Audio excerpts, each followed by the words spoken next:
Ranil விக்ரமசிங்கவின் Al Jazeera செவ்வி தொடர்பில் பிமல் ரத்நாயக்க நேற்று தெரிவித்த விடயம் தொடர்பில் இன்றும் பாராளுமன்றத்தில் கருத்து தெரிவிக்கப்பட்டது.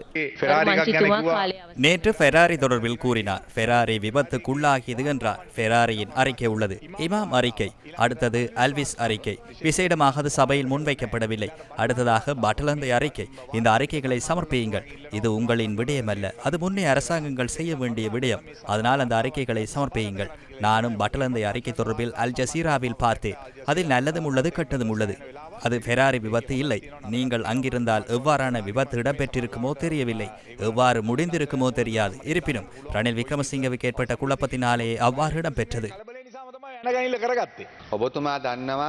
உங்களுக்கு தெரியும், விசேடமாக எதிர்க்கட்சியில் இருக்கும் போது அனுகுமார திசாநாயக்கவினை FBI-க்கு முன்பாக கொண்டு சென்று 4ஆம் மாடியில் ஊடகங்கள் கேள்விகளை எழுப்பின. அதனை சரியாக செய்தார். ஆனால் இலங்கையின் பிரபுத்துவ அரசியலில் எப்போதும் இவ்வாறு கேள்வி எழுப்பியது இல்லை. அதனால் எனக்கு ஃபெராரி உள்ளது என கூற முடிந்தது. ஆனால் முச்சக்கர வண்டிக்கான அனுமதி கூட இருக்கவில்லை. ரணில் விக்ரமசிங்கவின் பொறுமைத்தன்மையும் பெருமையினால் இது நடைபெற்றது என நான் நம்புகின்றேன்.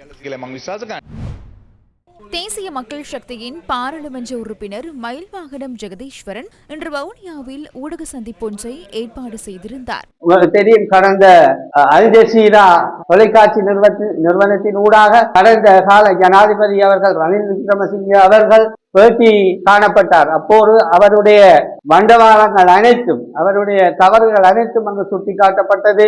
எதிர்காலத்திலே இந்த தவறுகள் சரியாக நிரூபிக்கப்படுகின்ற பட்சத்தில் யார் எவர் என்று பாராது அவர்களுக்கான தண்டனைகள் நிச்சயமாக எமது அரசாங்கத்தினால் வழங்கப்படும். கடந்த காலத்திலே மோசடி நடவடிக்கைகளை மேற்கொண்டவர்கள், ஊழல் நடவடிக்கையில் மேற்கொண்டவர்கள் அனைவரும் எமது அரசாங்கத்தினால் நிச்சயமாக வழக்குகள் தாக்கல் செய்யப்பட்டு அவர்களுக்கான தண்டனைகள் வழங்கப்படும். அதற்கான சாத்தியங்கள், ஏனைய விடயங்கள் அனைத்தையும் சேகரித்துக் கொண்டு நாங்கள் சட்ட ரீதியான நடவடிக்கைகளுக்கு செல்ல இருக்கின்றோம்.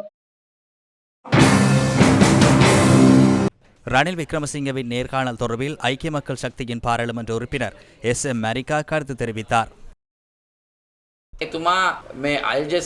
அவர் அல் ஜசீராவில் ஹெட் டு ஹெட் நேர்காணலில் தன்மை என்ன என அறியாமலேயே சென்றிருக்கின்றார். அவ்வாறு அறிந்து கொண்டு சென்றிருந்தால் முன்னாயத்தத்தோடு செல்ல வேண்டும். அவர் எந்த ஒரு ஆயத்தத்துடனும் செல்லவில்லை என்பதை பார்த்தேன்.